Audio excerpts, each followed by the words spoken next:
আচ্ছা, মোবাইল থেকে কি ফ্রিল্যান্সিং করা সম্ভব? নাকি সম্ভব না? আমি তো বলি যে মোবাইল থেকে ফ্রিল্যান্সিং করা সম্ভব না। তবে কিছু ক্ষেত্রে সম্ভব সেটাও মানি। তো চলেন কোন ক্ষেত্রে কিভাবে মোবাইল থেকে ফ্রিল্যান্সিং করা সম্ভব সেই বিষয়টা আজকে জানব। প্রথমত আপনার যে একটি ভালো পরিমাণে মোবাইল লাগবে এমনটা কিন্তু না।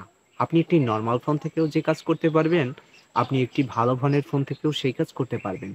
তবে এখন যে ফোনগুলা সেগুলা কিন্তু নরমালি যে অ্যাপস বের হয় প্লে স্টোরে এডিট করার জন্য অথবা গ্রাফিক্সের কাজ করার জন্য সেগুলো কিন্তু সকল ফোনে সাপোর্ট লয়। সেক্ষেত্রে কিন্তু আপনি মোবাইল থেকেই কাজ স্টার্ট করতে পারবেন। এখন কাজ স্টার্ট করার ক্ষেত্রে আপনার কিন্তু বাধা আসতে পারে। যেমন অনেক কাজ আছে যেগুলো কিন্তু পিসি ছাড়া হবে না। পিসি থেকেই সেই কাজগুলো করতে হবে। আমি বলছি কম্পিউটার অথবা ল্যাপটপ থেকেই কিন্তু সেই কাজগুলো করতে হবে। আমি যদি বলি মোবাইলে সবথেকে ভিডিও এডিটিং এর মোস্ট পপুলার অ্যাপস হচ্ছে CapCut।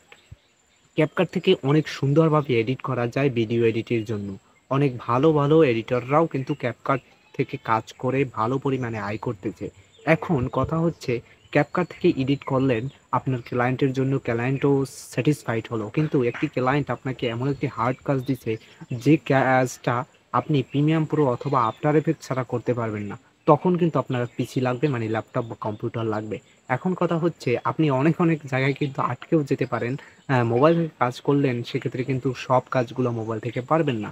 এরপরে অনেক কাজ আছে যেটা যেমন আমি যদি গ্রাফিক্স সেক্টরে যাই, গ্রাফিক্সের কাজ অনেক সুন্দরভাবে করতে পারবেন। কিন্তু অনেক জায়গায় আপনি আটকে যাবেন। সেখানে আপনার ফটোশপ অথবা ইলাস্ট্রেটর দরকার হবে। যেটা আপনি মোবাইল থেকে পারবেন সেই কাজগুলোই স্টার্ট করবেন এবং আপনি মার্কেট প্লেসে অ্যাকাউন্ট করে যখন রিভিউ জেনারেট করতে পারবেন বা অর্থ আয় করতে পারবেন, সেই অর্থ থেকে আপনি ল্যাপটপ বা পিসি কিনে নিলেন।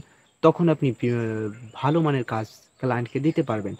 তো এটাই হচ্ছে এখন আপনারাই বুঝে নেন যে মোবাইল থেকে কাজ করতে হলে কি করতে হবে এবং পিসি থেকে কি কাজ করতে হলে কি করতে হবে। তবে মোবাইল থেকেও ফ্রিল্যান্সিং করা যায় অনেক ক্ষেত্রে। যেমন Facebook এর জন্য marketing, Facebook management, Facebook post cover design এবং ভিডিও এডিটিং এর জন্য CapCut ইউজ করে মোবাইল থেকেও আয় করতে পারবেন। তবে আমি এটাই বোঝাতে চাচ্ছি যে আপনি ভিডিও এডিটিং বা অনেক কাজের ক্ষেত্রে আপনার পিসির সহযোগিতা হবে। তবে আপনি যদি মোবাইল থেকে স্টার্ট করতে চান সেক্ষেত্রে আপনি প্রথমত অবস্থায় নরমাল ক্যাটেগরিতে শুধুমাত্র মোবাইল থেকে কাজ করা যায় এমন ক্যাটেগরি বেছে নিয়ে ফ্রিল্যান্সিংটা স্টার্ট করতে পারেন। তো আশা করি বুঝে গেছেন যে মোবাইল থেকে ফ্রিল্যান্সিং করতে হলে আপনার কি করণীয়। তো যারা শুরু করতে চান অবশ্যই একটি কাজের স্কিল শিখে মোবাইল থেকে হোক অথবা পিসি থেকে হোক সেই কাজের উপরে আপনি ফাইবার বা আপওয়ার্কে একটি কাজ স্টার্ট করতে পারেন অ্যাকাউন্ট তৈরি করে।